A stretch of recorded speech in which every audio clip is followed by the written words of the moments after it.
Prominent Republicans promised to vote against the amendment should the discrimination clause be included.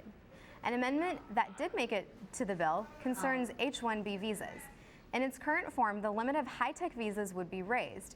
Debate with the full Senate bill will begin around June 10th. And City College police are warning students and faculty to be on the lookout for a peeping Tom.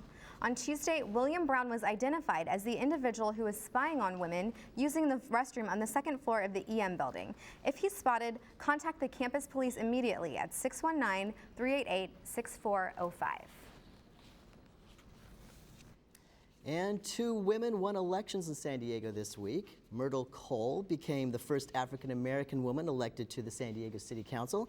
She will represent Southeast San Diego. And Lorena Gonzalez won her election with 70% of the vote. She will represent the South Bay in the State Assembly. Youth sports is a great way for daily exercise in children. However, sometimes the parents end up pushing kids to their limit or even beyond that. Mario Moran is here with the story. Many professional athletes started off playing some kind of youth sports league.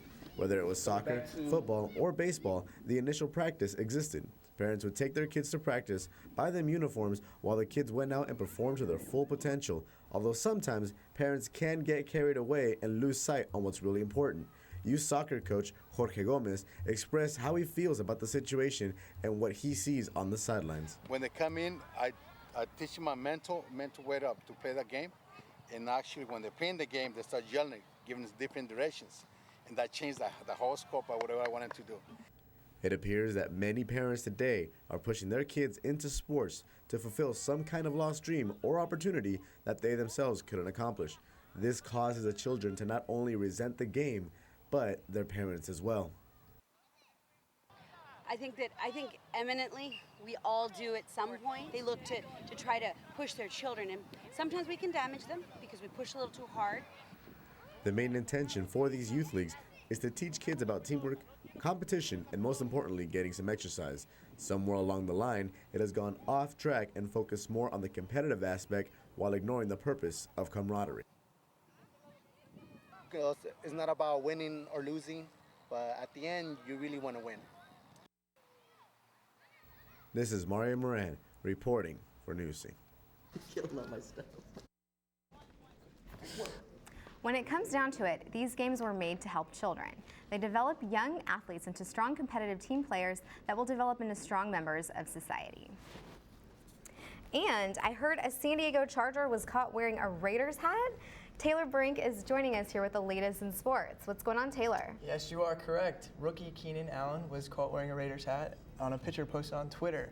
But, guys, in other NFL news, the Raiders' former first-round pick in 1998, Charles Woodson, will be sporting the silver and black once again. After being released by the Packers this offseason, the Raiders and Woodson agreed to a one-year deal, worth $4.3 million. And speaking of former first-round picks, Brian Urlacher announced he will be retiring after 13 NFL seasons in the NFL. The 8-time Pro Bowler is a shoo-in for the Hall of Fame with 2 Defensive Player of the Year awards and 1 Super Bowl appearance. And speaking of Super Bowls, the votes are in for the host cities of the Super Bowl 50 and 51. The spots go to San Francisco and Houston, respectively. So once again, San Diego is left out of the big game. And in other games, exciting week in the NBA playoffs. Miami Heat took on the Indiana Pacers for Game 1 of the Eastern Conference Finals. Let's skip ahead to the 4th. And here's the tape. Pacers are down by 3, 5 seconds left on the clock. George goes for the 3. He nails it, bringing this into overtime. And LeBron brought the Heat late in overtime, drives to the hoop, and boom goes the dynamite. Heat win 103-102.